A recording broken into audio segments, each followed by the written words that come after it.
Ah, Hello. Right. hi. We're going to be doing the podcast on TNG. Yep, that's right. Yeah, carry on. So, the Next Generation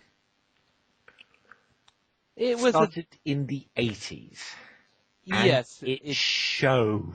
Oh yes, there's a lot of 80s-ism in that, where just Yeah. in the way things are done or not done. Yes. If the original series is marked by being the 60s, Yeah. which it is Yes, very. a lot, Yeah. then this is most definitely marked in The 80s. as much, if not more so. Yeah. Even when it got into the 90s, it still was marred by the 80s. Yes. Yeah, whereas It was. more so that I'd say more than the original series was marked by being the 60s, this was marked by being the 80s. Yeah. Or maybe it was just more obvious. It was. But essentially, essentially with Next Generation, they wanted to do things differently. Yeah. So yeah, there have been some films, but they feature the original series crew, and they wanted to do things differently with Next Generation. Yeah. So yeah, they change the way it's done by quite a bit. And originally, the first couple of episodes were actually written by Roddenberry. Gene Roddenberry, and it shows. It does show. I'm sorry, but Gene is good at concept, not good at.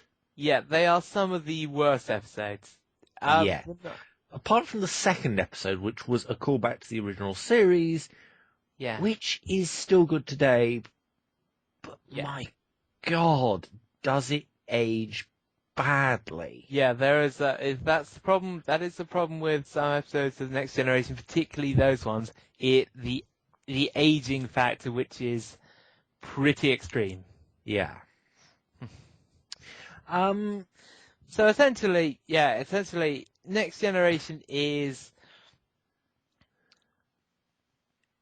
well, it's for one thing, it's not just about the captain making a decision, it's about the rest of the crew doing stuff as well more. The one thing I do find about the Next Generation that annoys the hell out of me is that I can never pick up a season of the Next Generation because I'd have to look through how many episodes were pure boring. Yeah, that's one of the things about Next Generation. It has some very good episodes. It has some great episodes. It has some average episodes, and it has some ones which are really dull. Oh God. They are just like mind-numbingly dull just because they don't even have, because the thing about Next Generation is it doesn't even have cheese factor. As I said before, it doesn't have ham in the cheese factor. It doesn't have... 98% of the time, it doesn't end with a joke. Nope. Well, and that's fine. That's fine if you don't... I don't mind the fact that there's a joke. What I mind, in some ways, with some of the episodes, with a fair few of the episodes, actually. Yeah. It's the fact that they are so saying, well, we're totally right on this. This is a moral message and everything. But the actual story that you're supposedly following is actually really dull. Oh God, yes. Or it features characters who, like, original series has guests, some of it has guest stars which are generally interesting. Well, no, let's. Some of the guests, some of the reasons why some of the original series guest stars, the Next Generation guest stars, are just not that interesting because their characters aren't. Yeah, one of the worst ones is, I think it was actually a deaf person. Oh yes. I mean, this is an example. The 80s is all about conciliation. Yeah. and the Vietnam War was bad, Yeah. essentially, and we are now into an age where we can all talk and everything like that. So an example of the kind of guest stars that they get is the kind of thing that they do where I'm sure the guy was a good actor, but the role he was given was a negotiator who talked through two people who he was telepathically linked to. Yeah. And these people are vaporized. And then he says, and he has to learn to talk through somebody else to save the negotiation. Yes. It's one of the worst because it's like you're going through and you're thinking, okay, this is just terrible. Now, this is where me and my friend differ. He thinks this isn't the worst episode of TNG. It is not the worst episode of TNG. I think it is. I think there are worse. I've watched worse. Go on. Okay, an example of one that I find to be worse is one that I find to be equal nearly. Go on. Is one where Wesley Crusher smashes a greenhouse on a planet and is almost committed. Oh God, death. yes! I've forgotten about that one. That is awful. It's just so bad because it's just like it's all about have utopian society. Half the time they're not actually in the conference room; they're chatting in a lounge. Yep, they're chatting in a lounge about how to get him off a crime, in a society where they only have one punishment for everything. That's why they're so utopian, because nobody breaks the law because they know what will happen. Yeah. And Wesley Crusher accidentally does that, and then and what's worse is he's not going to die, he's going to get off scot-free. You just have to wait for it. Why do we care? Which leads to another episode, which has no, one where Data is effectively somebody wants to take him apart. And yes. And Riker is the judge. Yes, he's totally going to let his friend get taken apart. Yeah, let's just put it this way. We're gonna probably go into more detail about these episodes, but yeah, and Below Decks as well, because they are the most whiny bunch of people you will ever meet. Now, let's clarify Below Decks. Below Decks is about junior officers, and they are observing the events that you see in the Next Generation with senior officers from their perspective, and they have their own concerns. Yeah, you never go into the senior officer's perspective. You never go into somebody's Picard's perspective, and it's trying to tell a story that would have a lot of impact if it was a normal episode. Yeah, but unfortunately, it just doesn't. Yeah, for example, you just have and the characters are not even. They're not likable. No. I cannot say that. All of them, apart from one, are not likable. Oh, come on! It is. You have the. The one that dies at the end, you've got to have a little bit of sympathy for. Well, no, actually, I don't. I find them all annoying because they're all kind of like, well, you should do this instead. But the thing is, I just find with that episode, I don't care about them in any way. That's my problem. I suppose so. Yeah, I see your point. I'm like, yeah, they're junior officers. They're the guys who get killed so often. Now, there is one junior officer you and me agree on. I hate him, yeah. Oh, right. Yeah. I don't know his name. I don't want to know his name. But if you see there the is episode, a junior officer yeah. who is in a different division. It's He's it's in a got to be a different division okay, because pretty much. Yeah, he's got a slightly different uniform. He's in a slightly different division than. It's something like light blue or something like that. I think he's kind of sciencey. no, it is a red uniform. Okay, he's what he says he does for his job doesn't match it. So I Yeah, think he's more command of science or something like that. head of a lab or something. Head of a lab, yeah, but something technically he's in a command position, actually more in a science position. Yeah, But he thinks that Riker is holding him back. And he wants to go to talk to Riker to deal with this because Riker is biased against him. now here's the thing. It's like being in a floor manager position on the lowest level of the lowest rung of the totem pole and then going to the CEO of the company saying, You're biased against me and you've noticed well, me and you're no, holding the me back. CEO's secretary, almost.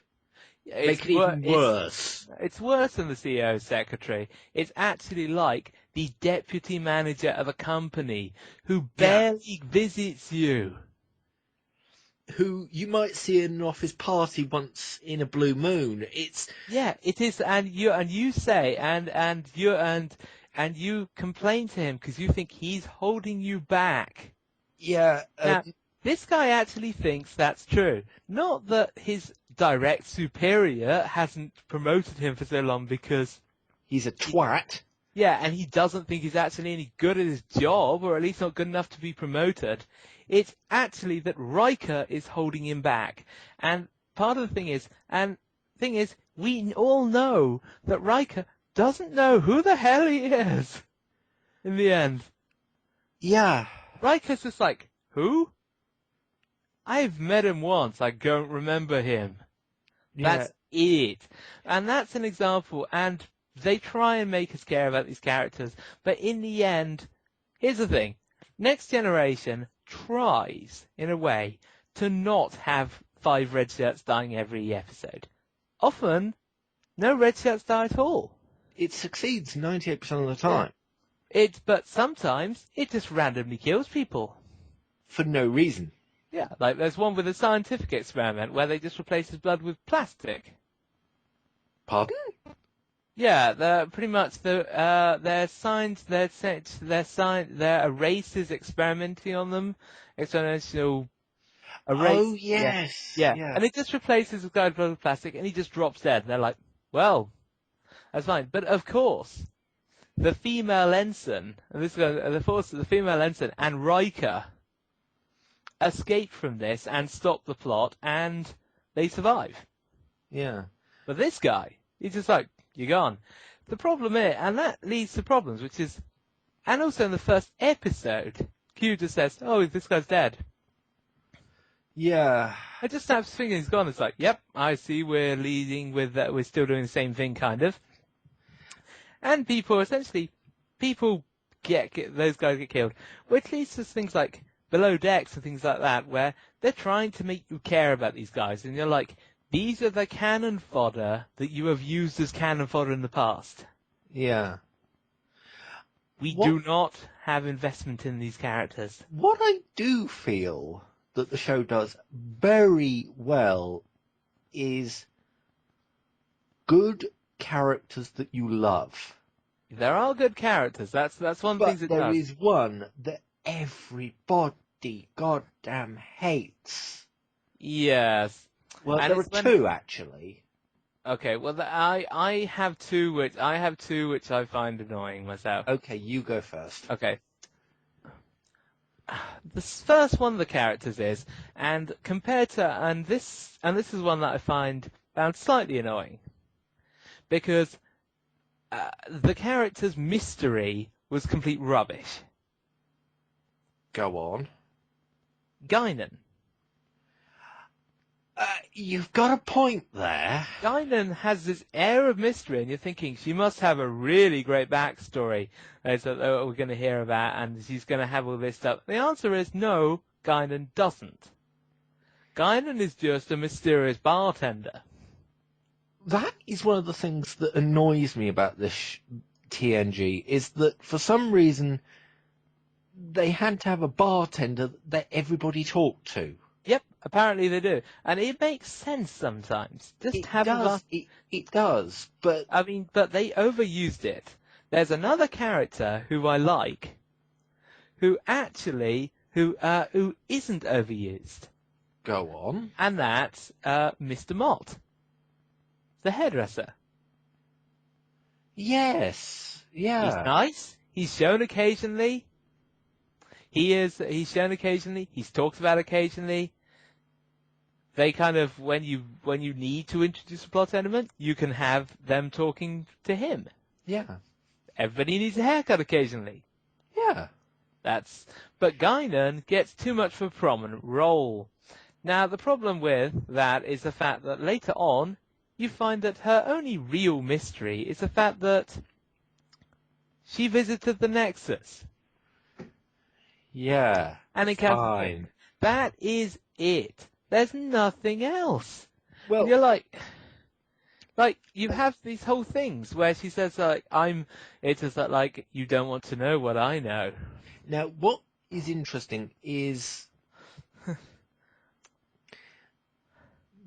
I think that wasn't meant to actually happen. I think there was always an air of mystery. Yeah, there was an air of mystery, but I don't think it was supposed to be such a letdown. Okay, well, what else could it have been? Well, she has met Q before. Not only that, she's a time traveler. She should be more interesting. Yeah. She is shown in 19th century America. And it's kind of like, what? Yeah, she's actually there, and it's just like, I'm sorry, how can you be so mysterious and have nothing behind your character when you are everywhere and you have been around for centuries, apparently? Yeah. But what's even worse is that she isn't the worst character out there. She's, on my rung, yeah. she's an annoyance, but she's not annoyance. that bad. Yeah. And also, if we're doing links to Voyager, Go on. Guinan is a saint compared to the replacement Guinan character they have in Voyager. I would watch 10 hours of Guinan, because Guinan actually has a character that isn't that annoying. She's just mysterious and there's a letdown. In comparison, yeah, she's not the best character, and in terms of Next Generation, she is quite annoying because they put more focus on her than she really deserves. Yeah. But still, she is not as bad as their equivalent in Voyager, who they also put focus on, the equivalent amount of focus, if not more so. Guinan doesn't get her own episodes. Actually, she doesn't get her own episodes, no, but she features heavily. If you look at her time, early seasons, she does. Not just early seasons. If you take Guinan's screen time, I suppose so, yeah. and then put it together, she's been in a lot. Yeah. Now, The second character go that on. I find to be annoying is Wesley Crusher. And now, I've got a counterpoint here. Let's not get on to... No, Okay. you do Wesley Crusher, and then I I've find- got the most annoying character. Yeah, because Wesley Crusher has several problems. First of all, his character is annoying. Now, can I just put this in front of this? Yeah. He is supposed to be an allegory for the audience. Except he's For not. the Trekkie. Actually, he's not. I'm not sure. I'm not sure he is supposed to be able to go for the Trekkie. For the young people who want to get into it, I think he is. But if so, then why is he a genius who knows everything? That never made sense. If he's supposed to be that, he should be asking questions. Not quite an allegory, but sort of self-insert. Maybe, but it's only a vague one, because he doesn't ask questions that if you were trying to make him a voice for a Trekkie, that's not what you would do. Okay, I see your point. Because, but essentially, his character is annoying because he has no. His entire thing is, oh, well, what am I? Oh, well, I'm just going to do this, and where everybody says, oh, that's Wesley. He's so nice, and things like, and they're just, and essentially, he's the kid character. Now and he's a kid character who's just nice. Generally. True. Okay. Who's just nice, and that's annoying because he doesn't have a flaw. At least until later on in the series when he actually gets interesting. And then they don't have him when he's actually develops a genuine character with depth. Yeah. He is the Doctor's son. He's Dr. Crusher's son, who effectively Picard sees as a kind of... Pest? Picard sees as a pest, but more than that. He's a bit more than that to Picard at all times. Okay. I get the impression Picard kind of treats him as his son in a way. There's a bit of that. I've got to admit, there is this, There is this thing where he will be remarkably tolerant and actually go out his way to try and teach him lessons. And things like that, and you're like, yeah, you and the Doctor have a thing, and you see him as potentially kind of like your son. The son. DNA matches take 10 minutes in your world. Check it out first. Oh no, they're never in a relationship, but this is their relationship. Let's face it. No, but I don't think he is. No, I don't think he is a son because we know. But I think he kind of sees him as a son he doesn't have. Ah, okay. That's because he's too tolerant. He doesn't like children, but he tolerates Wesley far more than he really should. Right. So, but anyway, he's kind of like that, and The second reason, he's kind of like that, and everybody but he's the kind of thing where if you want to have another character open up, Wesley talks to them. Because Wesley can ask the kind of questions and say, well, I wasn't there. Yeah. And then he can go through and do that. So Wesley is Mr. Exposition Man, straight off. Yeah. A lot of exposition starts with Wesley asking a question. Yeah. And that's a bit clunky the way that works, because it's just like the original series managed to fit the exposition in and make it so the main character can do it, and it doesn't seem forced. A lot of this is just like, oh, Wesley appeared, exposition time. Right. Have you finished wrecking on Wesley? No, because the second reason I don't like him, and this is actually key to the entire Enterprise, to the entire Star Trek Next Generation as a unit. Yeah. Is the fact that Wesley can do anything he damn well wants. I mean, True. Anything. He develops nanobots that take over the ship. He took over the Enterprise engineering bridge, the Enterprise engineering section, and completely rejigged the engine so it became a huge repulsor. Yeah. If you want to do something... tractor beam. No, I thought you made it repulsor. Yeah, tractor beam into a repulsor. You said engine into a repulsor. Yeah, that's right. But tractor beam into a repulsor. But he rerouted the engine core to do that. Yeah. Essentially. And that was, But essentially, Wesley solves nearly every problem. Yeah. Wesley can solve every problem. Now, any problem in in Next Generation can be solved if you just ask Wesley. There's very little peril. Mm-hmm. For instance, there's an episode where they're stuck in a time loop. Yeah. Now, the problem is they're trying to work out what they're going to do. Now, what's the automatic thing that occurs because they're having a lot of trouble? Ask Wesley? Yes, and they don't ask Wesley. Because having got the one-size-fits-all solve any plot... I thought he wasn't in that episode. No, I'm not sure I think he kind of is around or something. No. Okay, if he isn't, then I've picked one of the few examples when he isn't there. Yeah, I think he But wasn't. but a lot of other ones when he actually is there, Yeah. which is for a fair few seasons, because he's there. 2. Okay, but is it 2 seasons? 2.5. About 2.5 seasons. But even then, he kind of pops back and he is around. Yeah. But anyway, is the fact that you just turn around and say, Wesley, can you solve it? And at which point, the super genius just comes up with a solution and does it. You are looking at Geordie and thinking, why does Geordie not ask Wesley? Yeah.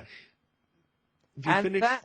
Not quite. And that is annoying, because you actually know sometimes that there is no jeopardy Yeah. in any way, because you're just like, well, you're good, but you haven't asked the one person who could solve this. Yeah.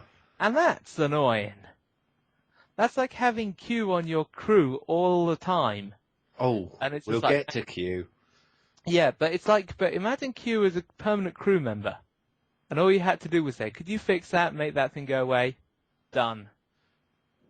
That removes all jeopardy. Yeah. Wesley does the same thing. Yeah. You finished? Yeah, I think I'm pretty much finished. Right. Now, don't say anything. I have a counterpoint. Okay. Wesley has one good episode. Oh, I know he has The one. last episode he is ever in. Actually, he has another good episode. That doesn't matter. He has more than one good episode. The person I'm going to talk to you about has 0 episodes where I class her as anything near useful. Oh, sorry, I forgot about Troy, yeah. Counselor Deanna Troi is one of the worst characters in Star Trek history because she is the most useless person.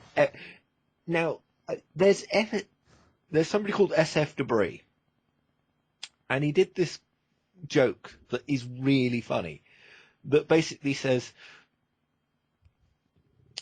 I don't want to be sitting next to a counsellor unless she knows how to blow something up or knows how to strip. But, and that's essentially what he's saying. Yeah, it's a... he's making a direct point, is that Counselor Troy's role is to say people's intent. Yeah. Generally. However, she's so inaccurate in that, because she's only half Betazoid. Yeah. And here's the worst part. We actually see what a full Betazoid would be able to do, and you wonder why they even bother with Counselor Troy. Quite. But what's worse is that whenever she gets into a command role, she's awful. I cringe. Yeah, let's give several examples. Well, no, let's do the first example. She takes the test every single. It's not the Kobayashi Maru, but there is this test. If you're going into command, you must take it, and she only works it out near the end of the episode, and everybody's going, just do that. Yeah, exactly. And the test is basically, you have got to tell somebody to go and kill themselves to save the ship. Yeah. And she breaks down at the end, and it's like... Yeah, she's actually, yeah. And also, she's, the other example is when she's, as the counselor, she's still technically more high-ranked than O'Brien, who's incredibly competent. Yes, which is a shame. And more to the point, they ignore the counselor.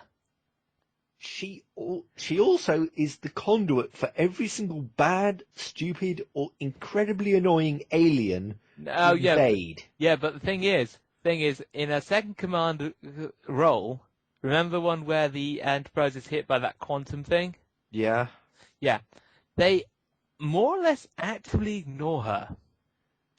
Pretty goddamn much. If you actually look at it, they go about their engineering thing, just completely don't tell her Yeah. about what's happening. Ro just like dumps power from the phasers into another system to power it up and things like that, and he's saying you shouldn't do this, and it's an engineering, and then it's only later that they actually bother to tell the counselor any information because they know she's useless. Yeah. And she contributes nothing really. O'Brien could have done better in any way. He has commanded missions effectively. Yeah. He has In commanded dangerous... Well, let's face it. He has been in command during a war before the Dominion War. Yeah, he was. Yeah, he's. And then he went to engineering, and then it's just like, yeah, he's just better, and yet the counselor still has command priority due to just completing that one course. Yeah. It should have been, but essentially the counselor Troy, she tells you what you already know, like saying the Romulans are hiding something. They're Romulans. That's what they do. Yeah, everybody knows Romulans are like that. Her abilities are nigh on non-existent. And they did have something interesting in the pilot episode that just completely they never used again.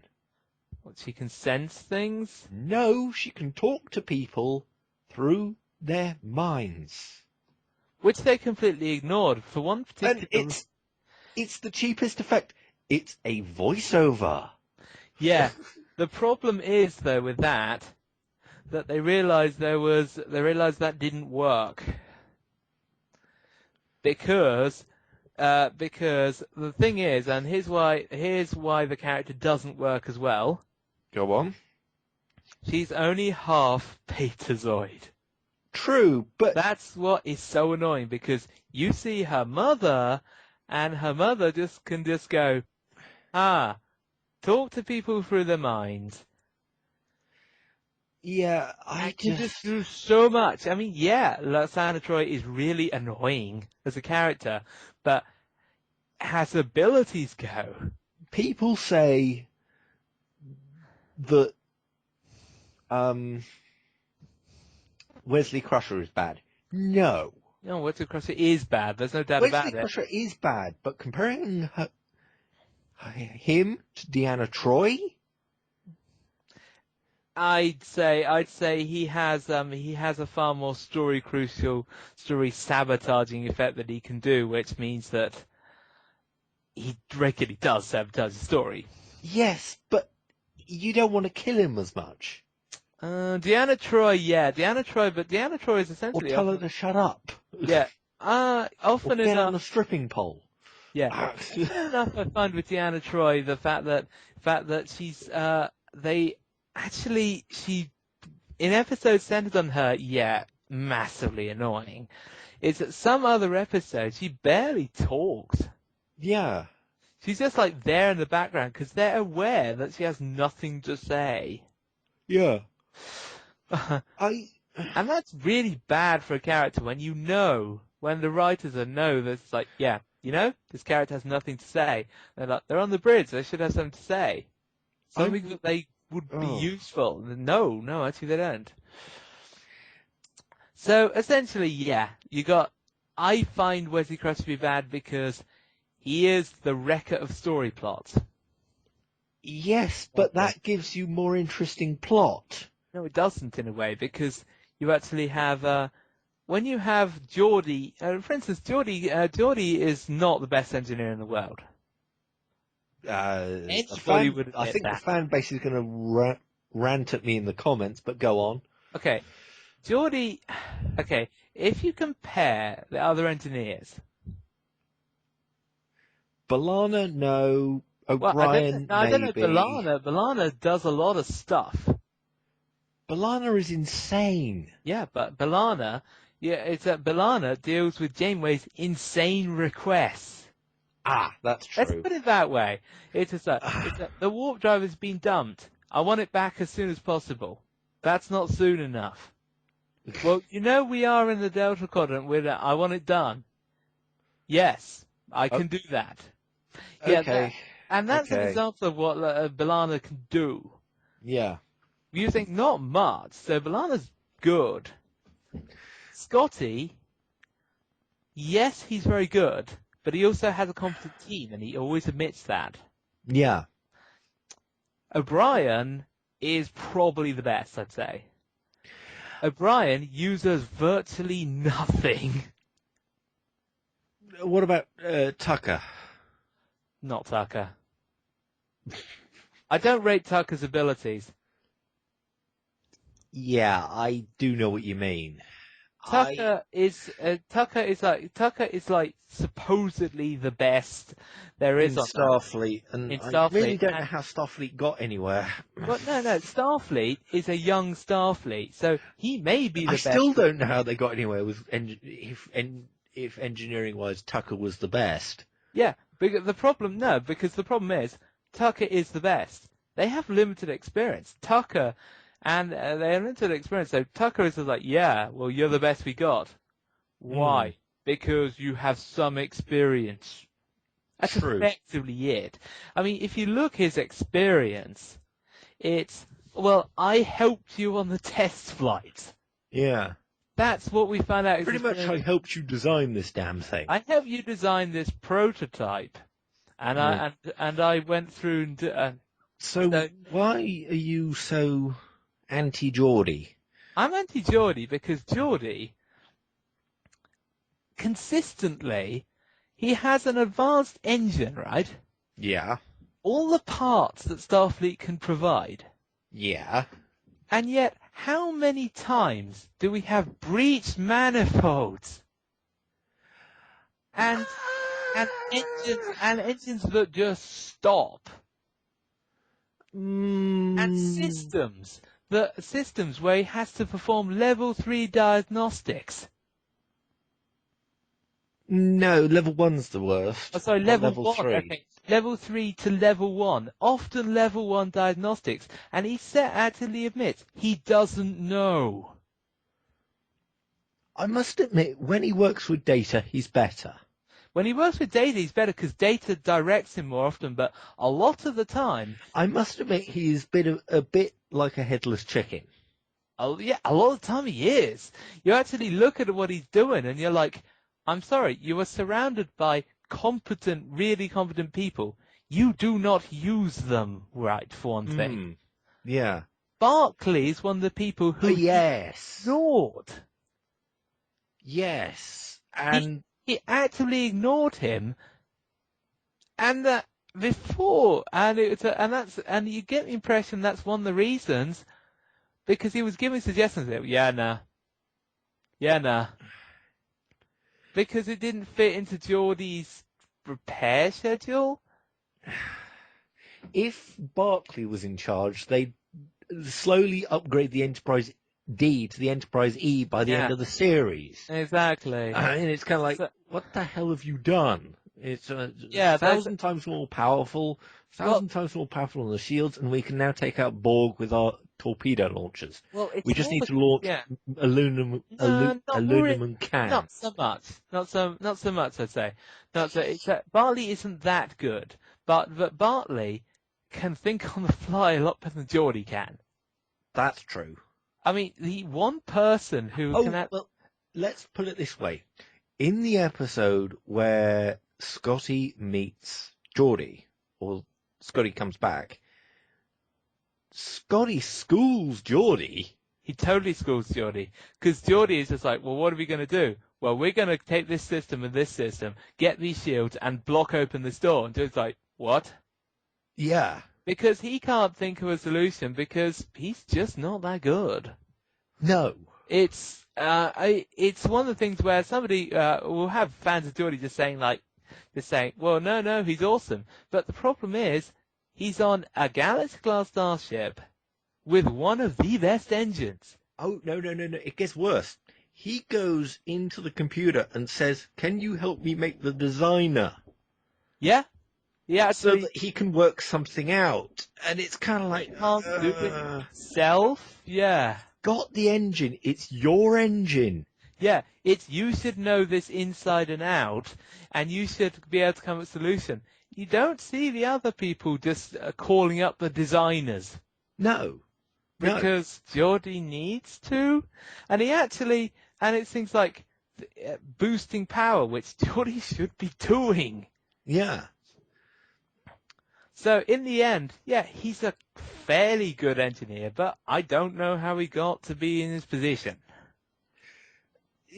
Quite. Now, the interesting thing is, I know how Worf got into his position.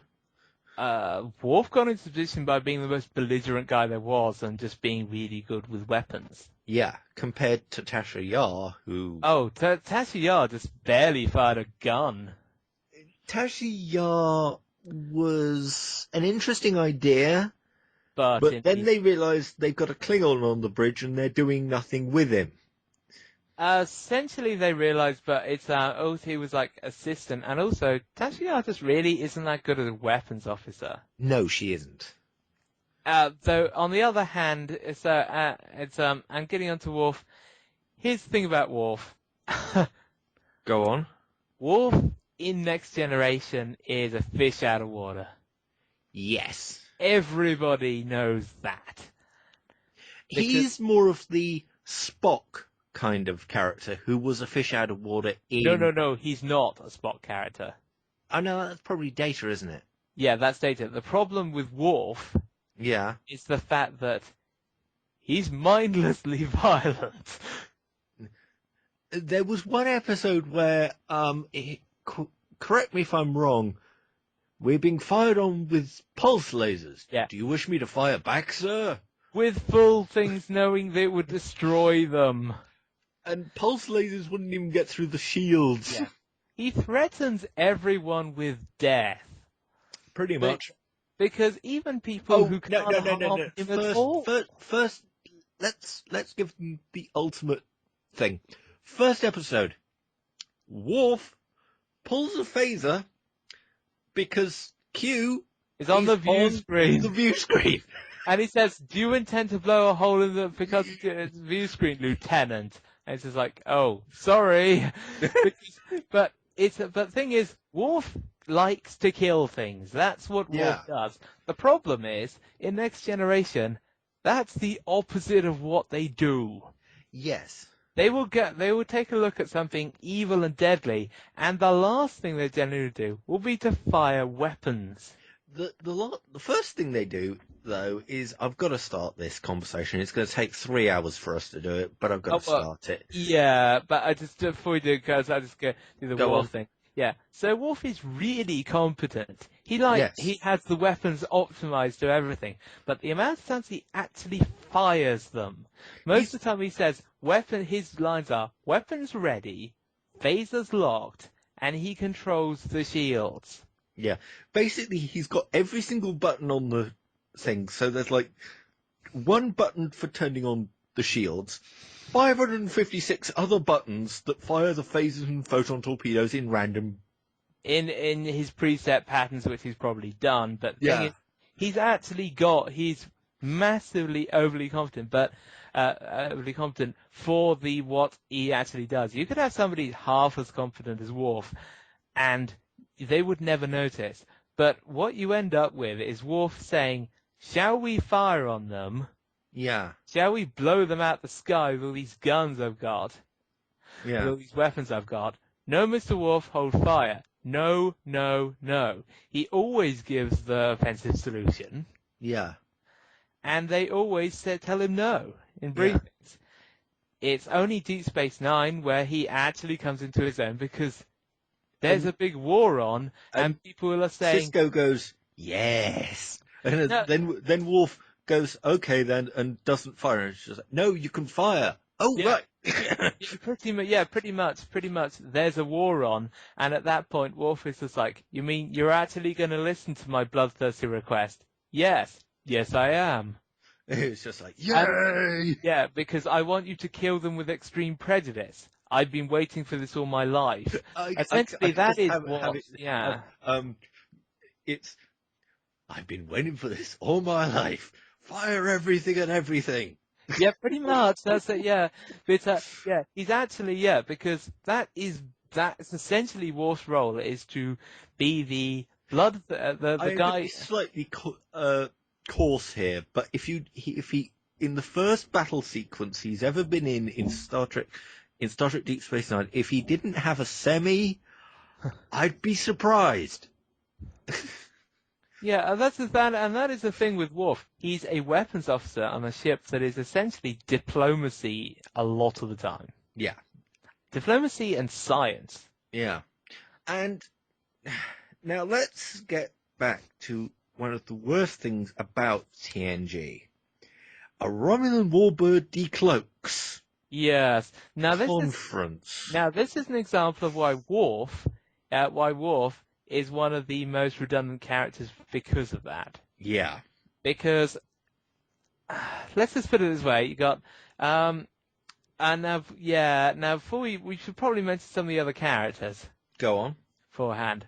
Now, for one thing, I'll just address this. You got Data, who is an android.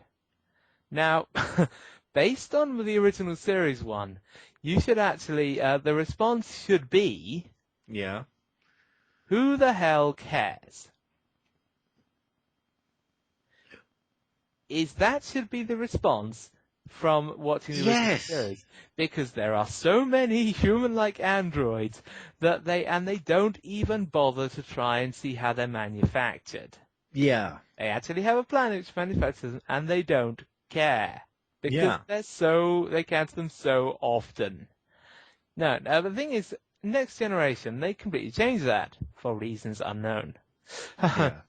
One of the things... Data become Data. So Data is a scientific marvel. Yes. And he's something that they have court cases. Court cases because a doctor because a scientist wants to dissect him to make more of him. Now, yeah. One of the problems I have with that episode, it's just one, why the hell do you need to dissect him? I have many problems. Well, because they need to analyze the parts. That's why. Yeah, but you can analyze parts of your computer. No, you can't. No, they need to dissect him for pretty much, you can scan him to death. That's not enough. Generally, you have to disassemble something to be able to know how it works. Yeah, but they've got technology so that you can sort of make a copy. Not a good enough copy. Certainly not of Data. All right, okay. You need active feedback and everything. I can see why they would need to do that. And also, but here's the thing. Yep. That so Data is essentially an android, and apparently he's really special because it was made by a genius scientist named Sung. Yep. He was the second creation, the first one being Law, who is more like... Third creation, Rob. Oh yeah, Beta, yeah. It's, B2. We later learned that B2, B4... Oh, no, B4. That B4 was the first creation. And Yeah. he's not very bright. No. Yeah, but B4 is the first creation. Essentially, yeah, he was made by Dr. Sung, and leads to a whole load of problems later on. Yeah. Is the fact that Dr. Sung is the most terrible guy when it comes to records. Yes. Like, he's just made this, everybody thinks it's fine. He in no way tells anyone how to do it. Yeah. He just leaves an android. Yeah. Which is on, so first of all, you're wondering where they got the spare parts to maintain this guy. Yeah. I mean, seriously, it's like somebody dumping, say, an iPhone, for instance, and just saying, here we go, keep using it, by the way, you have to make your own spare parts. Yeah. Good luck with that. So, but somehow Data's still running. Yeah. second of all, he doesn't have emotions. He's not supposed to have emotions. However, that's complete rubbish because he does. Yeah. Even before the emotion chip. He has, yeah, he gets an emotion chip later on in Generations, but he totally has emotions beforehand. Yeah. He's like the Cylons, where it's just like, I believe that apparently there were more of them than we thought there were. Yeah. And Cylons are supposed to have no emotions. And you're like, yeah, you're like the Cylons, which claim to have no emotions. But he's a good character, actually, because he's the one who asks the questions generally. He has a reason to. Yeah. But he's also can solve stuff, and sometimes the fact that he's an android is actually used to his advantage. It's actually part of the plot. Mm. And yeah, he's actually a very likable character. The second most likable character. He's actually, No, go on. though I'd say, he's one who's genuinely likable, and you can tell he tries his best with stuff, but some things he fails at. I'm pretty sure he's supposed to be like the average person who watches Star Trek in a way. All right. Okay. In a very real way, they actually, and it's whether they meant to do that or not. I don't agree with you on that, but Okay, he has social difficulties, a a lot of okay. real knowledge, and yeah, you see what I mean? I see what you mean. He's I kind see it of, now. he's a bit like that. Whether rightly or whether that was intentional or not, he's actually quite a good analogy for that. Now, here's the person every single Trekker wants to be. The person every single Trekker wants to be was in Star Trek The Next Generation, Commander Riker. And he's He is a cross between Spock and Kirk. I don't think he's really a cross between Spock, but Well, no. Scotty and Kirk. Personality-wise. What I actually think he is, and that's why I like him, Yeah. is he is a captain or crew member who walked out of the original series Yes. and walked onto the Next Generation bridge, because he maintains the whole, I don't take any crap attitude. Yeah. And if you notice, a lot of when he takes command, there are a lot less conferences. Oh, God, yes. He's suddenly, I'm on the bridge and I'm commanding. We talk about this on the bridge. Or we shoot shit on the bridge. Yeah, or getting the engineer says, get this stuff back. And but yeah, essentially, he was a Kirk clone. Before he had a beard, essentially, he looked like a young Kirk. Yeah, and even with the beard, he still is a Kirk clone. He is, yeah, he is. And he's one of the few, and he's really good because he's a strong character. Well, no, he was one of the reasons I started growing my beard. It was like, yeah, Tony Stark, William Riker, right, I'm growing a beard. Yeah. Yeah, and that's the thing. He's a strong character. He's really good because he's a strong character. He actually just says really how it is. Yeah. And if that means roughing up an alien, which he has done. Yeah. Like he's just like, I think you know something, and then just picks him up and kind of sort of throws him against a wall. Yeah. Or going against orders to rescue somebody and just saying, forget it, and just getting your phaser and going. Yeah. He will do it. So yeah, he's one of the better characters because he's one of the more genuine characters. He's a genuine, this is the guy who you'd want to be. Of all the people on the bridge and all the people on the crew, pretty sure it'd be Riker. Right. You keep going with a subject you want to talk about, Yeah. about Star Trek Next Generation. I'll so- be back in a minute. Okay. Yeah. Okay. Well, I was going to go through the characters. So, Go through the characters. well, if you're going to be back in like a minute, then Well, I'm just getting myself a drink, so... okay. Well, What oh, character are you going to start with? trying to think. Well, side character. I was going to say Dr. Crusher actually. The whole Okay, Crusher I Pulaski have thing. nothing to say about her. Keep going. Okay. Yeah, so essentially there's the next one the next well there are two doctors. It's yeah, I know it's like Doctor Who, but there are two doctors. There's Dr. Crusher who yeah, I actually like Dr. Crusher because Dr. Crusher is a good doctor.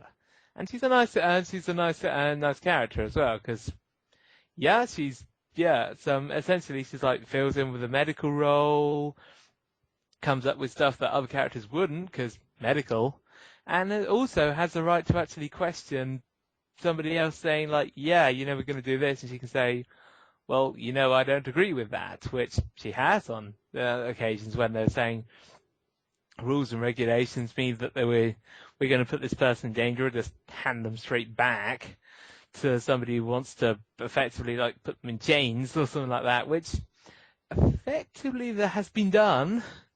Or just because regulations say we have to do that, and the doctor's like, nope, not doing that.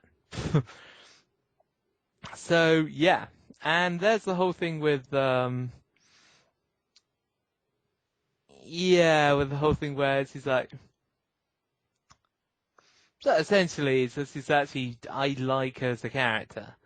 I do prefer it. I'm kind of equal. There was also Dr. Pulaski who was introduced who replaced Beverly Crusher, and yeah, it didn't last long, but I actually like the fact that because Beverly Crusher, Pulaski actually has some attitude. Now, attitude is the one thing you don't want to have in Next Generation, because unless you're certain characters like Riker, you don't get far. You just Riker isn't ignored, but Worf has attitude and is ignored, and in general, yeah, but Pulaski has attitude. He's like, yep, I'm totally not going to do that, or questioning decisions like Klingon Honor says you've got to kill yourself. Well, no, that's complete rubbish, and things like that. So, but I like as a character, but I think he's equal to Beverly Crusher, but no, apparently apparently she wasn't popular enough and was replaced. But yeah, so I like her as a character, and I like both of them, and they both provide something in the role. They're not annoying. They're not. You actually care what happens to them, and yeah, exactly. So, um,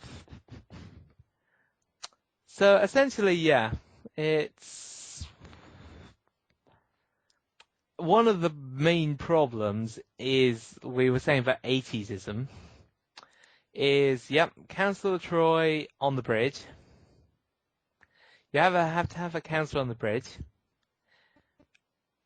at all times. Apparently, it's just that, and they have to be included in briefing room. In the briefing room, and you also, as part of the episode, see the councillor dealing with the psychological issues of the crew. Now, this may just be me, but I'm just like, one of my problems is the fact that I really don't care. I just want them to get back to doing space stuff. Like, there's an entire galaxy out there, just kind of like pirates to be shot. There's political intrigue that you could do. There's so much you could be doing. It essentially, instead of dropping in on a therapy session. So you have that. And that's like, because the 80s is the king of the counselor, of the like the emotional guidance counselor. So yeah, you have that, and I'm just like, okay, can we just cut that? Can we just cut that bit short? Sometimes it works for the plot, and I'm fine with that. But sometimes it is just because we get to know the characters more apparently through that, and I'm like, I'd like to get them know the characters more through them interacting with other characters. So the same way that in a normal another TV program they actually do,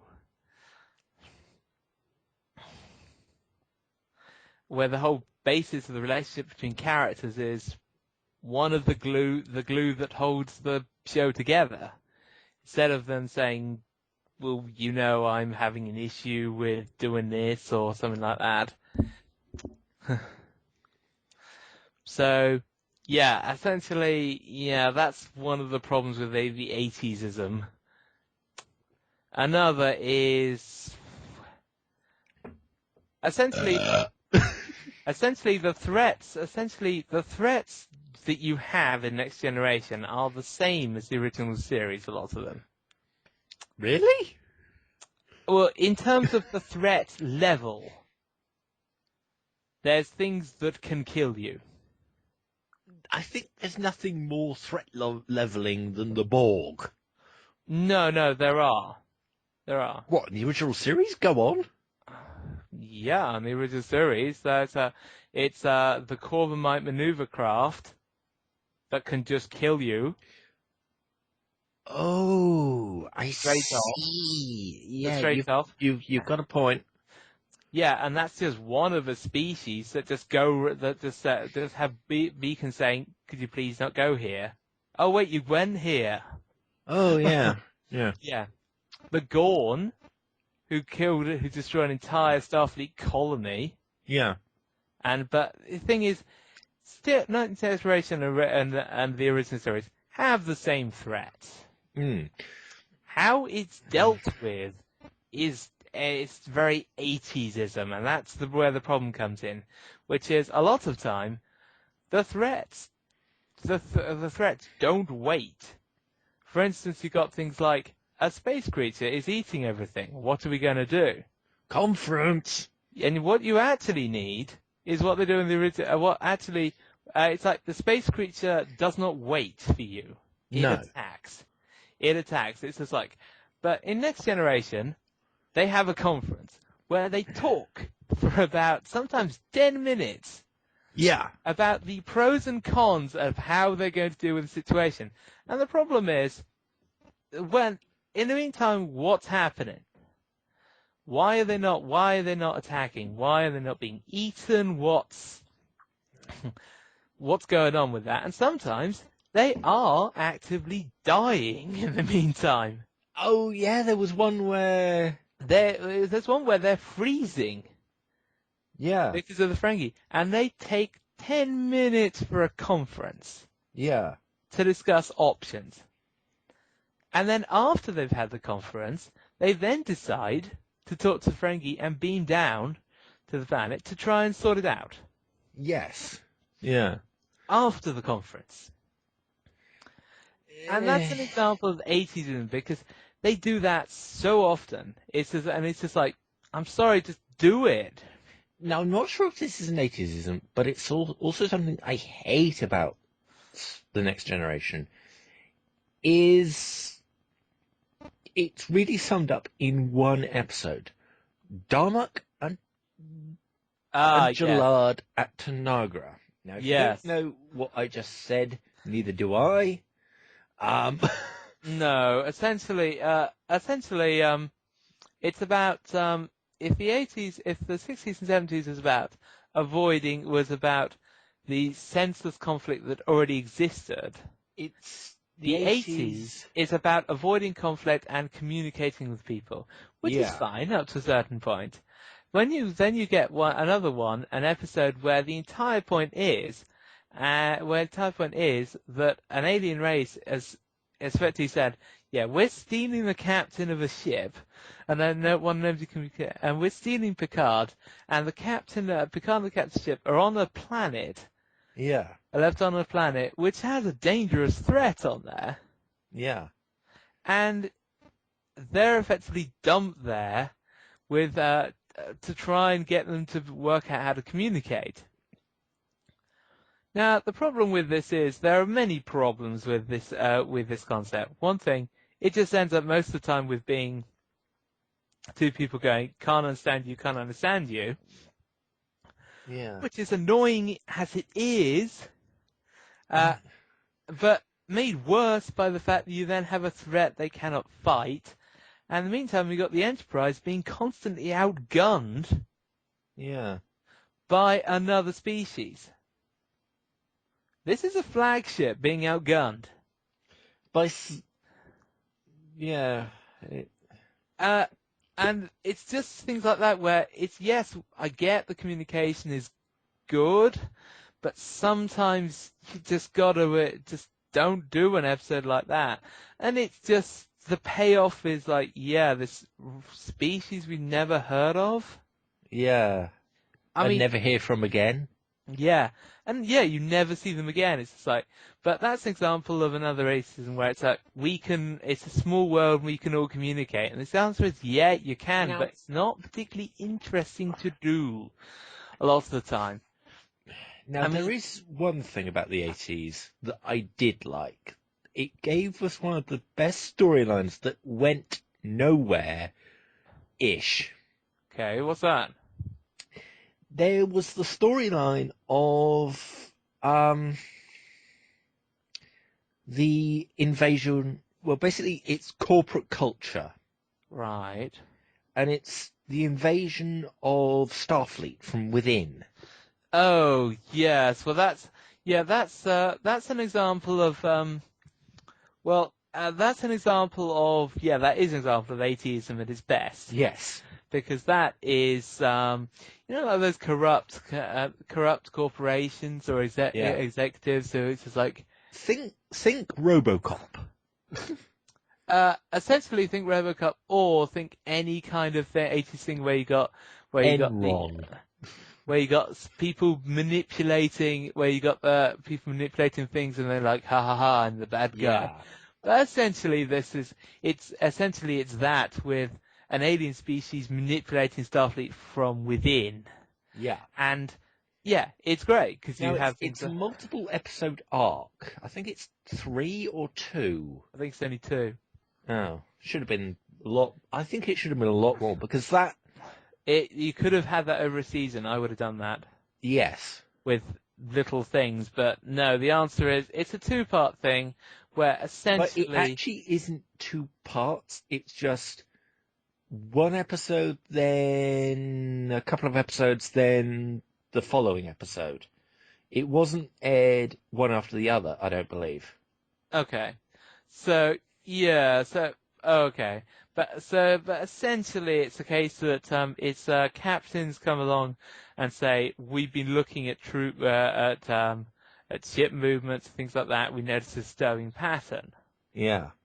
So, and Picard says something's happening within Starfleet, and Picard doesn't believe it, Yeah. and just thinks they're just seeing things that aren't there, essentially. Yeah. But then the ship of one of the captains gets blown up. Just blows up, and they're like, okay, could be an accident, or could even actually be some truth to this. Mm. So it's investigated, and it turns out there's like a parasitic invasion Yeah. of the Starfleet High Command, and yeah, it's very, very well done. It's one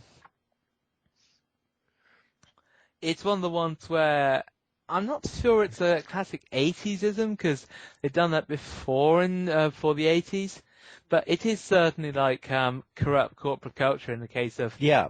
the people on the top are actually giving orders which are counterproductive and nobody's noticing.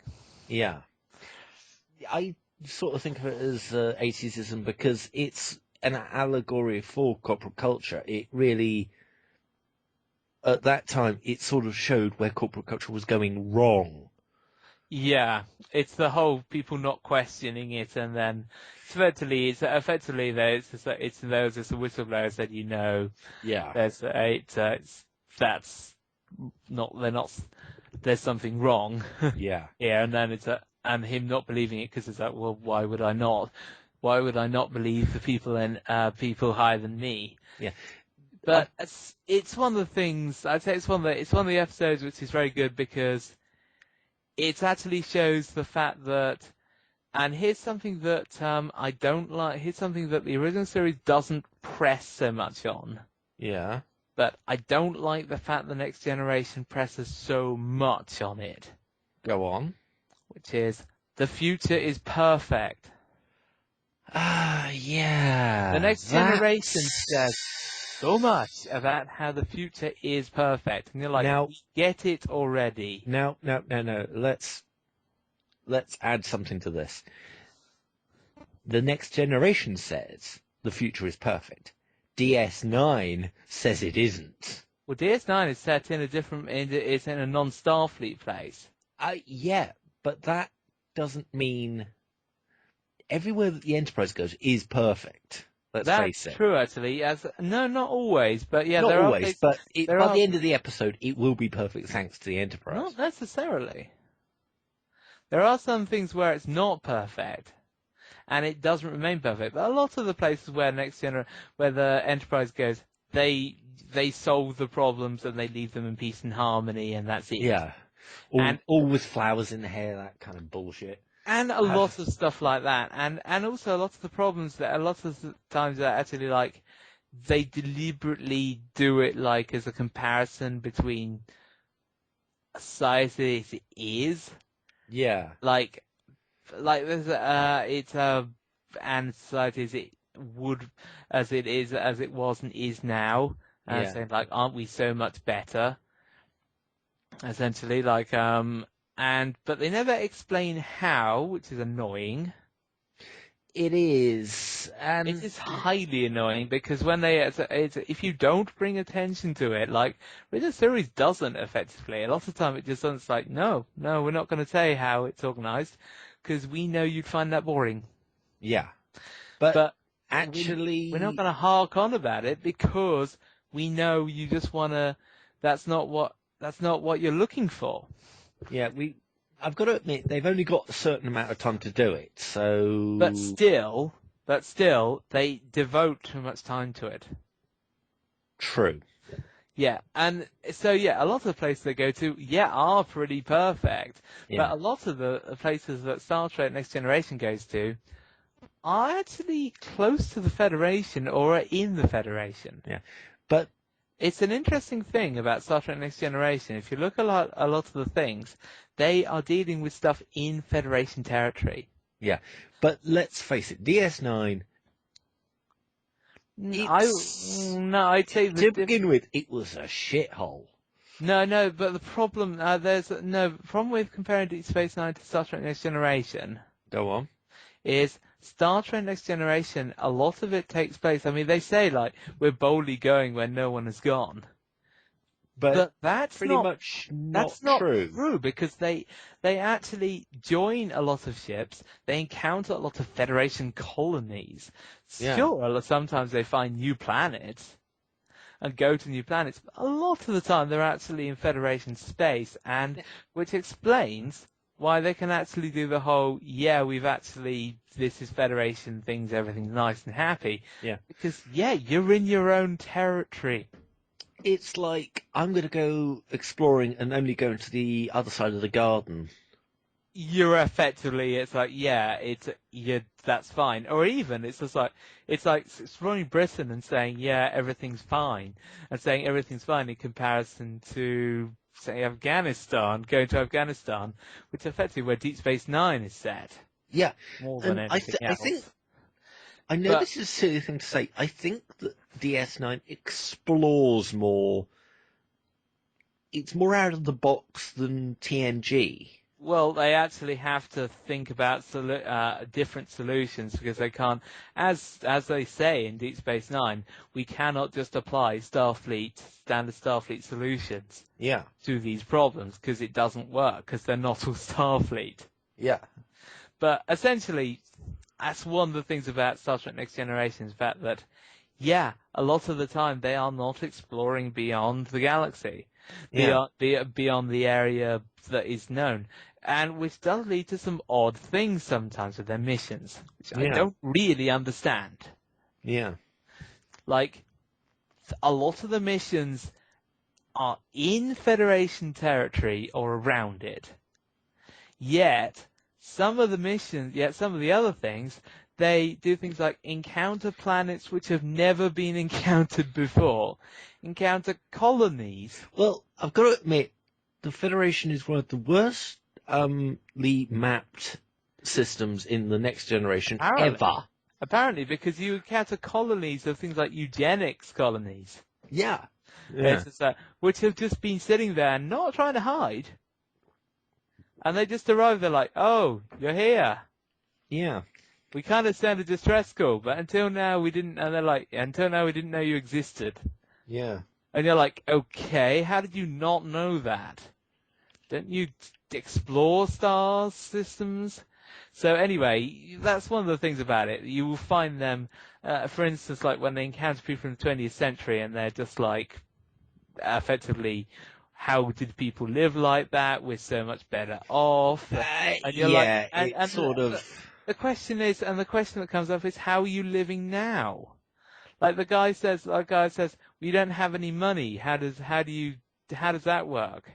Yeah, and They don't explain it. The one chance they had to explain it in a 20th century terminology.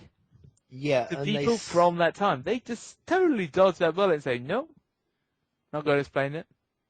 No, and I think that was a shame. Yeah, it's a real shame, but it's an example of the kind of thing that's there. So, yeah, essentially, a lot of the time, the conflict doesn't happen. Yeah. It's there are some good episodes involving science. Yeah. It's a strong science focus, cultural focus. I'm like, yeah, I like that. Yeah. I don't have an issue with that. It's a nice thing. It's yeah, it's actually. For instance, there's the episode with the Arconians. Yes. Yeah, and that's a great one because that's like, yeah, okay, well, advanced technology, archaeological hunt. Yeah. It's got effect. It's got all the things that Next Generation does well. Yeah.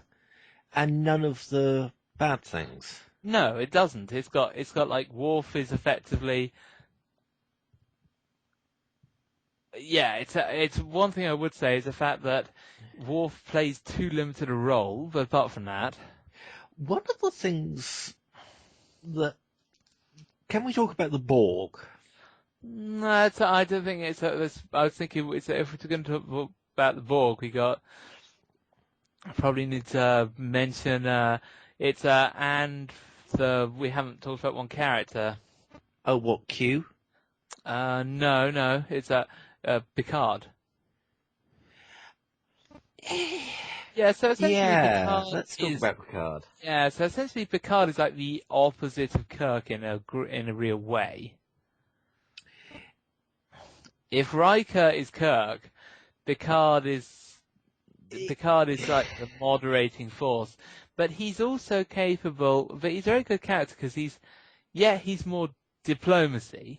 Yes. But he's also capable of not being diplomatic. He's quite capable of just saying, yeah, no, I'm done with that. He can be a colossal dickhead to you if you piss him off.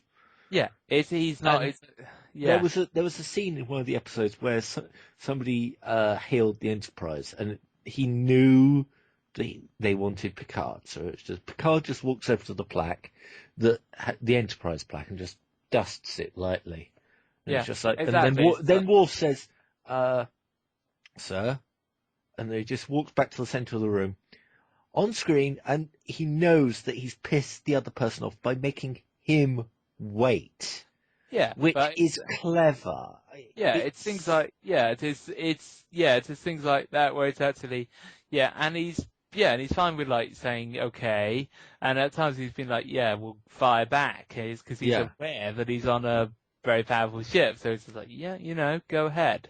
yeah, So essentially he can do that, but also he's also got an intellectual side to it, which shows up in a lot of these the episodes involving things like archaeology, history, and science, yeah, which is nice because you actually need somebody who cares about it. yes. And one of the problems with doing one with Kirk is the fact that Kirk doesn't know or care No, pretty much. a lot Can of I? the time. Sorry, I've got to say this. Here's the 3 rules of Kirk. Can I kill it? Can I fuck it? Can I salute it? Well, it's a bit more than that. He's Face it. no, Come no. on. Well, no, he's a bit more than that. But he's not. But you could not really have an archaeological Dig with Kirk. No. with Kirk because you'd have to have Spock there to explain what it was. Yeah. Whereas Picard can actually do that himself a lot of the time. So it's or at least ask the pertinent questions. And some of these things where they're like finding ancient stuff and just generally just some more interesting plots come along because it's like I had somebody I know from this circle comes up and it's like that's perfectly valid. Yeah. And also the fact that in a way he sometimes just says, forget Starfleet bureaucracy and things like that, because that's also one of the annoying things about Next Generation. Yes. I do not like how much Starfleet just says, you're doing this. I think it's more another 80s-ism. It is. You're never that far away from somebody effectively on a phone. Yeah. Just managing your life. And that's what it's about. And that's what it's micromanaging to the nth degree with the Next Generation, I think. It's because he's effectively, because Picard is like the captain of the Federation flagship, yet the amount of times an admiral just comes along and says, you can do this. Yeah. He's like, I don't want to do this, you can do this. Nechev. Yeah, Nechev, or just somebody else will come along and do that. And and you're like, okay, he's on a 5, and also they're on a 5-year mission again. But are they? As far as I can tell, yeah. It says something like it's on the first thing. It's like a 5-year mission of exploration or something. But thing is, as far as I can tell, they spend a lot of time within borders and an awful lot of time within contact with Starfleet. Yes. And Starfleet often just provides some of the more boring assignments. Sometimes they do good assignments, I've got to admit. Yeah, sometimes they do boring ones though. A lot of the ones where you got like a lot of diplomatic ones start out with Starfleet saying you're going to do this. Oh yeah. Or there's been lost contact. So when Starfleet communicates, I'm like, okay. Yeah. Because random space events are generally more interesting. Most of the time, yes. Yeah. But that's one of the things I don't. Actually, I'm just going to put this aside. Can we do a podcast on Q by himself? I think he deserves it. Yeah, I'd say Q is, for example, a random space event. Yeah, but I think he deserves his own podcast. It will be shorter than some of the others. It might even be longer, but I think he deserves it. Yeah, but essentially you have a lot of the time they're too closely knit, I think, for them to be their original role. A lot of the time they are supporting other Federation stuff, the Federation starships, and that in the end, in a way, it does a little detract from the whole they are exploring a new frontier, because this new frontier is something where an admiral can reach you at a moment's notice. Yeah, Not yeah. exactly a new frontier you got there. No, no. I mean, Unlike in the original series where most the of the time, Enterprise was actually near the Romulan border, it took them 48 hours to get.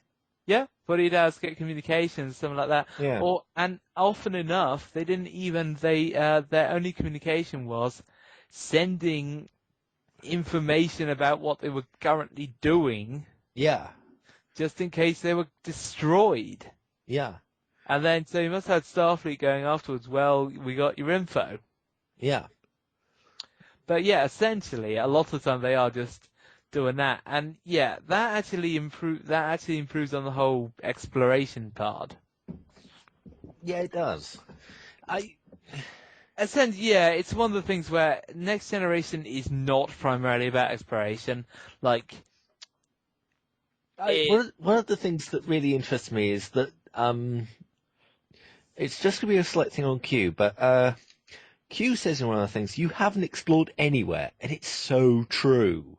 they haven't, because clearly Yes. this it's one of the problems with the ship they've got alone. Yes. Okay, because let's just put it this way: you have the flagship. Yeah. However, your flagship that you got in Next Generation has children and civilians, Yeah.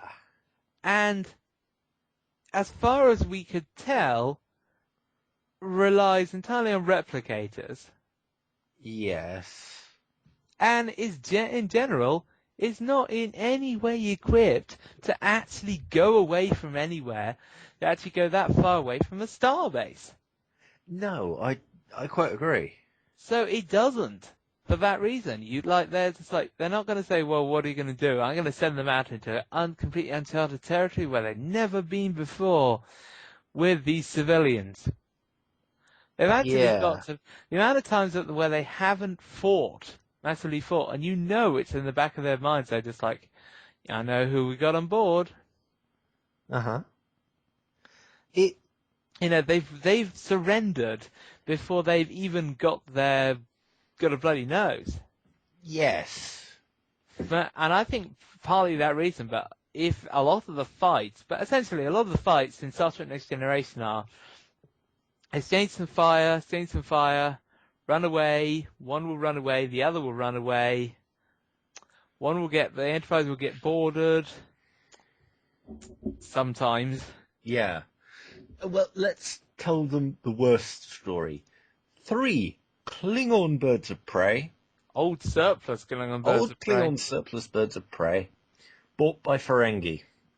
Yeah. Now, who do you think would win in that match? The Enterprise D, flagship of the Federation, under the command of an experienced tactician who created his own maneuver, or a bunch of Ferengi who were after some money?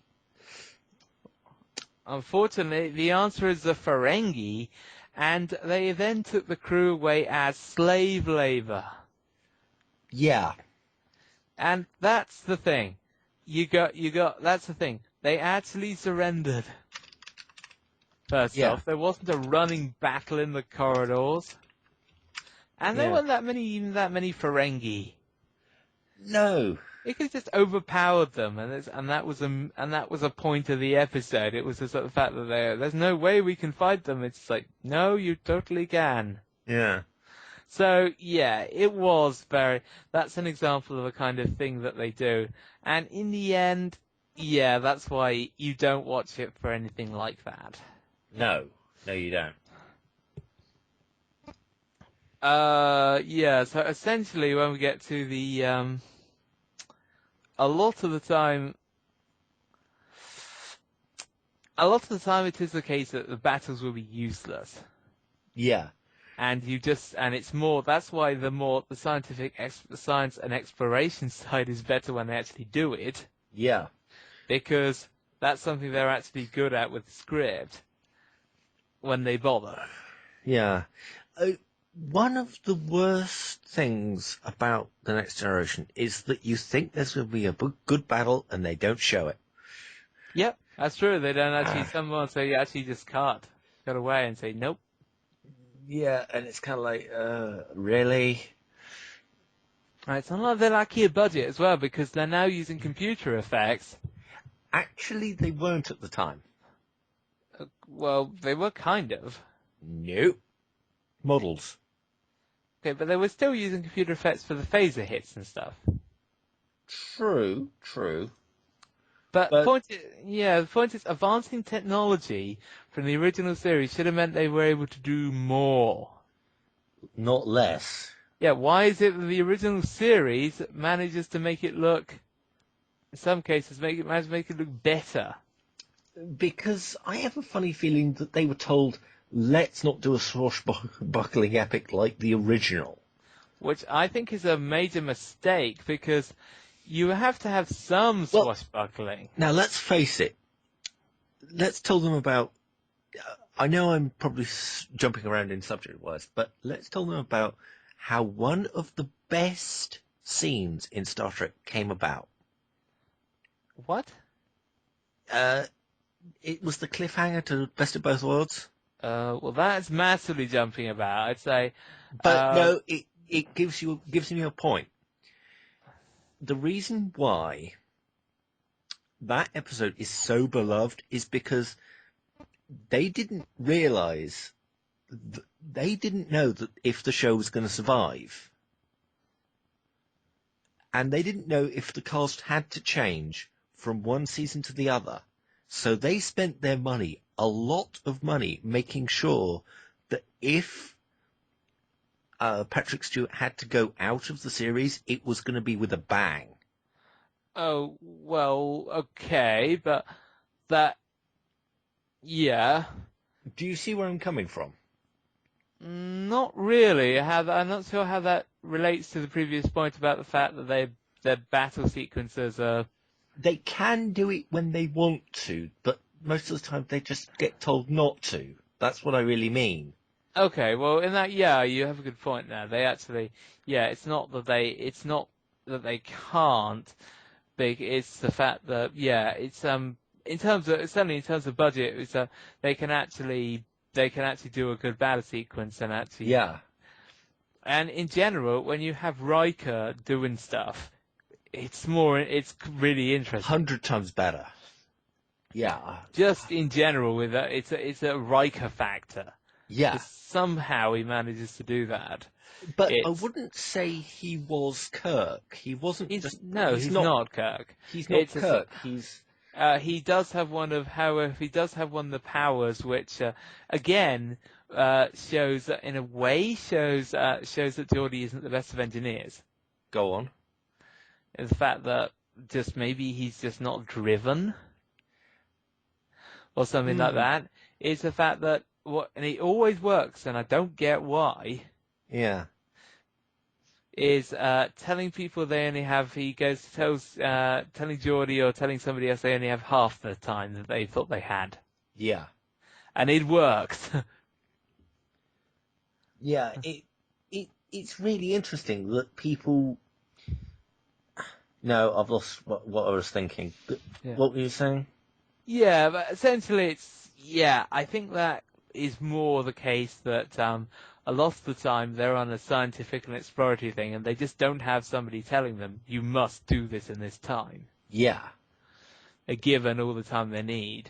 Yeah, they are. And which is why, I think in some cases why when push comes to shove, they're not the best at that stuff because they're not really shoved that much. No. And one of the things that I did hate sometimes about TNG was that when they had a good story, but they put the wrong character in charge of it. Okay, like what? The murder mystery. That somebody was actually murdered in the crew. And it turned out it was a psychic projection because they had to use Troy. Yeah, that one. And it was kind of...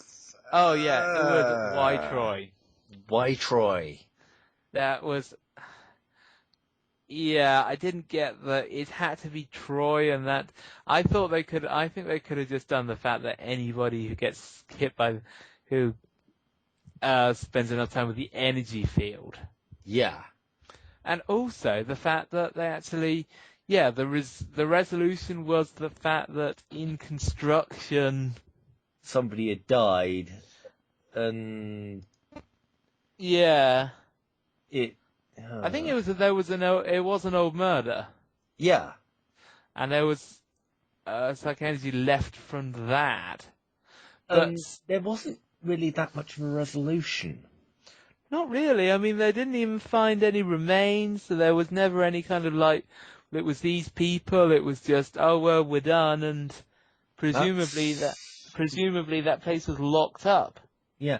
And when they did a basic same thing again with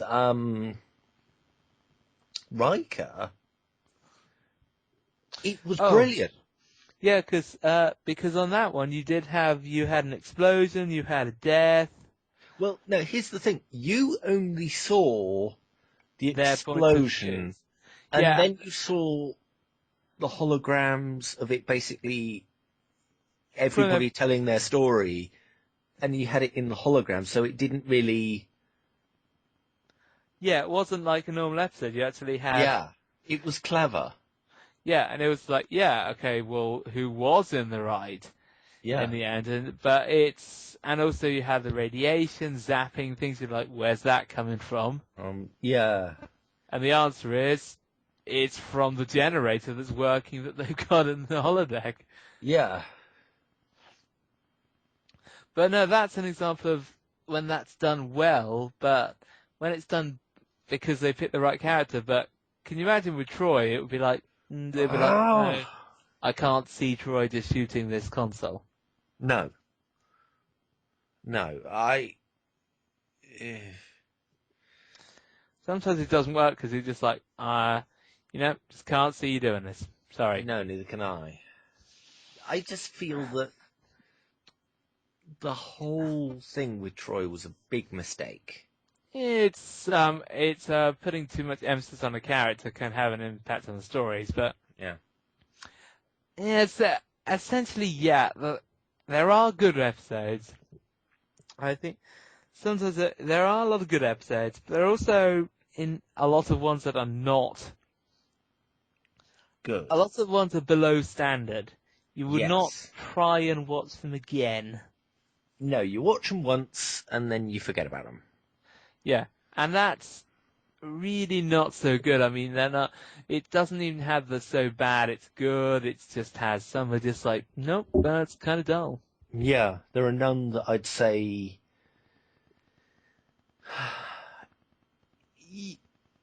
You've really got to think before picking up a box set. What Yeah, does you this do. have? And you've got I to. mean, yeah, it's. I mean, some people say that it's Next Generation is actually one of the best seasons, and when it gets to something like Deep Space Nine and Voyager, then well, no, actually they're good. However, the problem is that I can much easily pick up a season of Voyager, and no, there are some good episodes. And I can always. I've got to say this. Can pick up 90% of DS9. I don't know. There's about 2 seasons that I would never pick up. A lot of the Dominion War stuff I actually have an issue. Yeah, the last 2 seasons, which No, really. pre last 2 seasons. Well, there is a cut-off point with Dominion War, but we'll get to that when we get to DS9. But essentially, no. Essentially, weird enough, Voyager is one where, because there's no Dominion War, I can actually. It's not a Dominion, Cardassian War, or stuff like that. Because there's not that. Yeah. Voyager, I don't think there are any seasons that don't have episodes I wouldn't want to watch.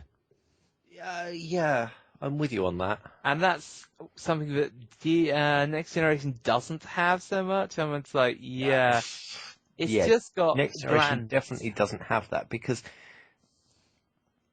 some of the episodes, you just look at them and you think, this will get me off to sleep. Good.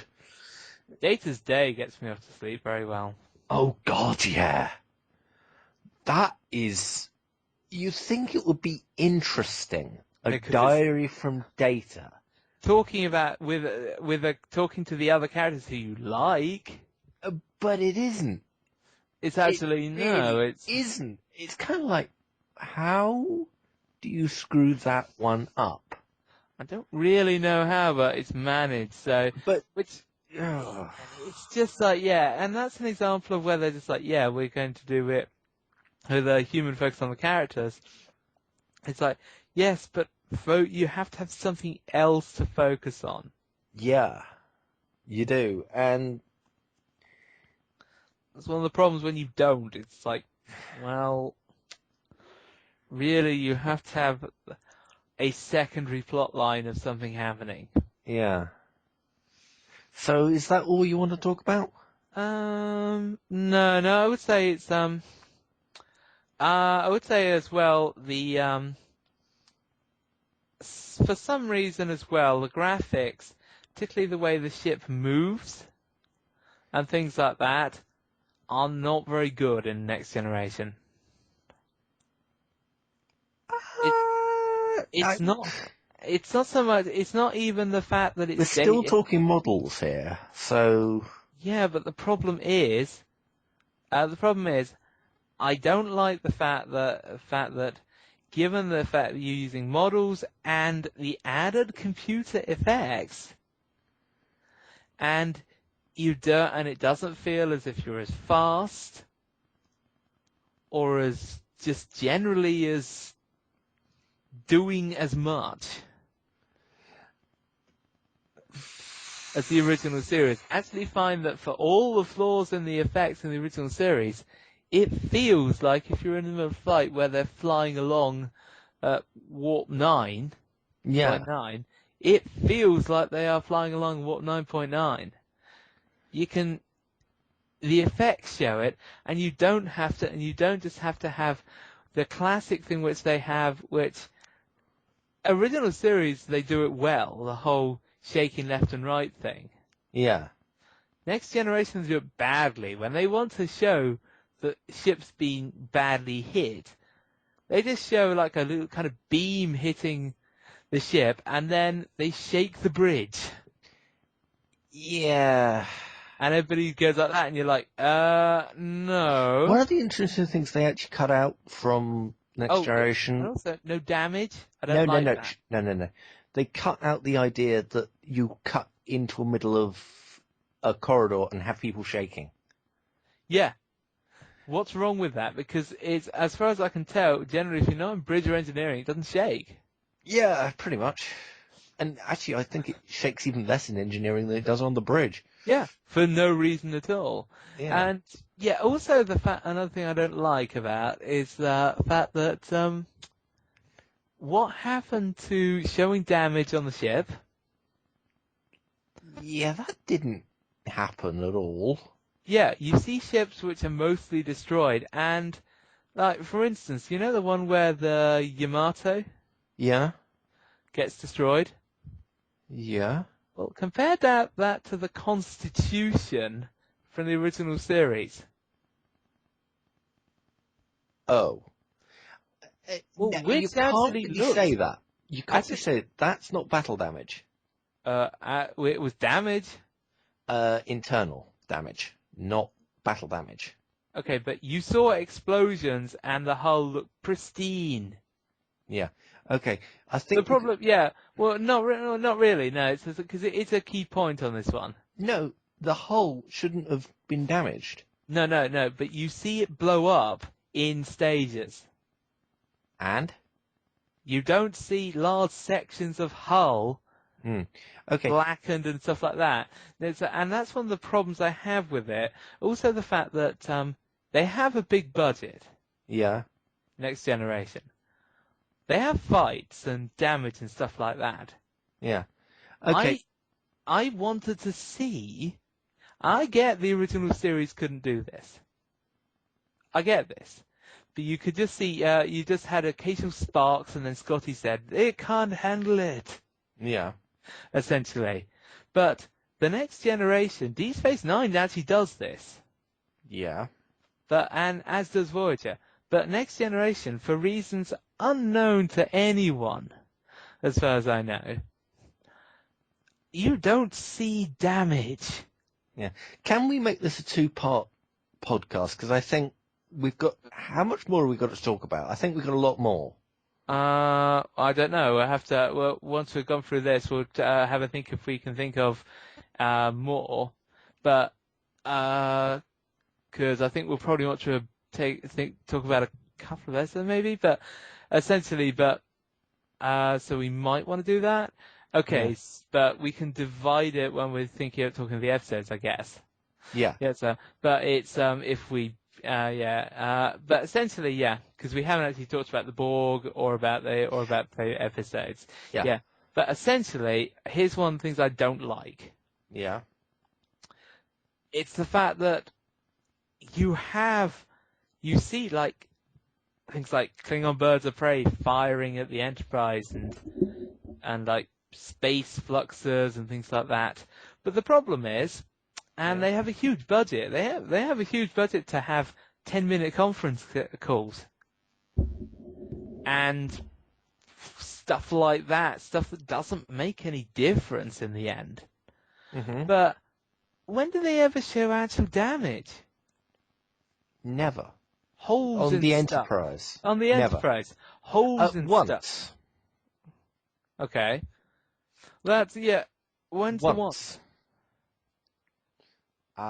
First Borg episode? No. I'm talking about non-effects damage.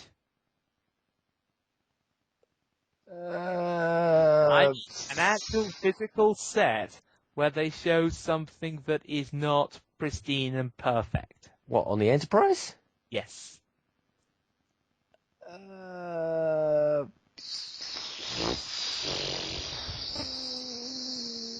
I don't know. That isn't sparking.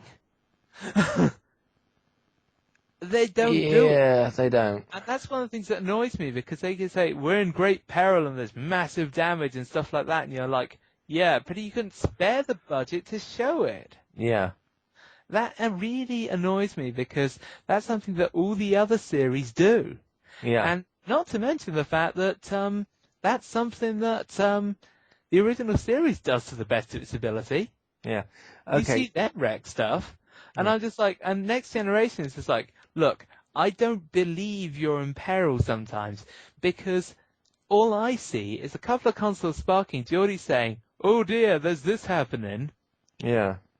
and nothing else. Yeah. I think... Yeah. But I think that, so yeah, that's one of my problems, because you have a huge budget, and you can't make any alterations to your set apparently, or you don't want to. Sometimes what you see on the outside has to correlate with what you have on the set. Yeah. It has if you say you've caused this kind of damage, you actually have to show it. Yeah. Okay. I think we're going to have to put this into two sections. I think we will, yeah. But it's and that actually links into what we're going to do with the second section, which is things like fighting the Borg and stuff like that. Actually, I think I want to put the Borg in a separate podcast of their own, because they They are in big. In multiple things. They are in multiple series. They are now. Yes. Yeah. So yeah. Okay. Thanks for listening to the first part of the TNG. Our thoughts on the TNG series. Yep. We might or might not do another. Well, I think we will be doing a second part just to explain about a couple of the episodes. Yeah. Because we haven't the episodes that we most like, I'd say, also we might include the Qubit in this bit. No, we're going to do that separately, because he's been in 3 complete different. Okay, but we've still got a few things to talk about with the episodes that we like. Yeah. Okay. Thanks for listening. Bye. Yep. Bye.